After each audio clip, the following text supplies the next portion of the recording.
In this video, we're going to learn how to make a drawing from the part that we created. First thing I want to do, though, is go through and detail a couple settings. And if we go up here to Tools, down here to Options, and the first thing that I want to go to is we have System Options, which affect everything, and then Document Properties that affect just this document. So for the first one, if we go to Display Style, click it, I've got hidden lines visible. The book recommends making the hidden lines removed. The option is yours. I like to see the hidden lines, but that's just one of the suggestions they make when starting out. The other thing they want to make sure, or that you want to make sure, is that the tangent edges are visible. Okay, if we slide over to Document Properties, the first thing I want to look at is our drafting standard, and that is going to be under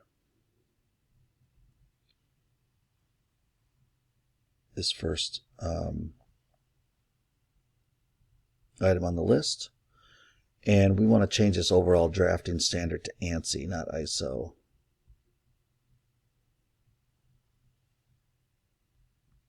Next, for dimensions, we want to look and make sure that our text is Century Gothic. That's good. Our primary precision, is we're going to set this to 3 decimals. And if we scroll down here, here's what the book recommends. I don't like it. The choice is yours. Is when we do a dimension, to add parentheses around that by default. I don't like the way it looks, but you can choose it. That's what the book recommends. Okay, so let's get out of here now.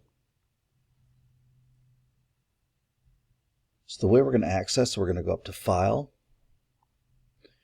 and we're going to come down. It says Make Drawing from Part, and so we're going to click on that.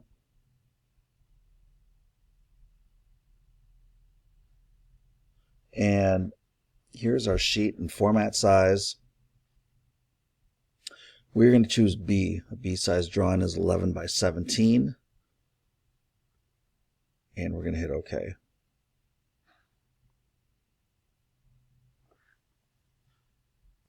So it makes it real easy. We've got all our views listed over here. And then what we can do is we can literally just drag them to where we want to, and we've got our 3 main views here. And so if I start with my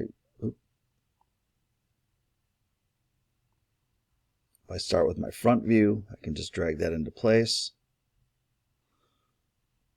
and I need to click on the drawing palette. I want to do my top view, and what you'll see is it lines up. You can see that inference line there, so it lines the drawing up with the previous view. And we're going to click to place, and then this right now is kind of doing it automatically. Is I can come out here with my right side view and place it where I want, and then last I should be able to get a projection view up here, and it's tied to this. Here, we're going to see if we can get one kind of independent and put up in that corner. We'll do the isometric. Now that one's not tied to this view as these two are, but it still gives us an idea of how that isometric view, or how the part should look in an isometric view. Now you can see the hidden lines here in the isometric view. You can see they get a little bit busy. And again, you can go back to the tools and settings and turn those off if you don't like them. I like to see the hidden lines. Sometimes when a drawing gets really, really busy, I will turn them off just so I can dimension things more clearly, and then maybe make a second sheet and do details of those finer points. This book or this class, we're going to go into drawings, kind of very lightly. There's a whole other course on engineered drawings at SolidWorks offers as well, because there's a lot of detail that you can go into in this area. So the cool thing about this is we've actually got our solid model still open. It's kind of, working behind this, and we can toggle back and forth between those by hitting the Control Tab key at the same time.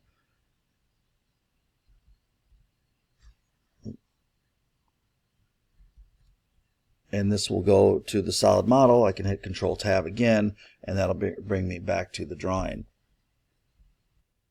So we can touch up this drawing a little bit, and you can see here, like this line I'm highlighting, those are called tangent edges, and basically they show the edges of like a radius or a chamfer that aren't actually an edge because we blend that into the part when we make it, but it does show where those exist.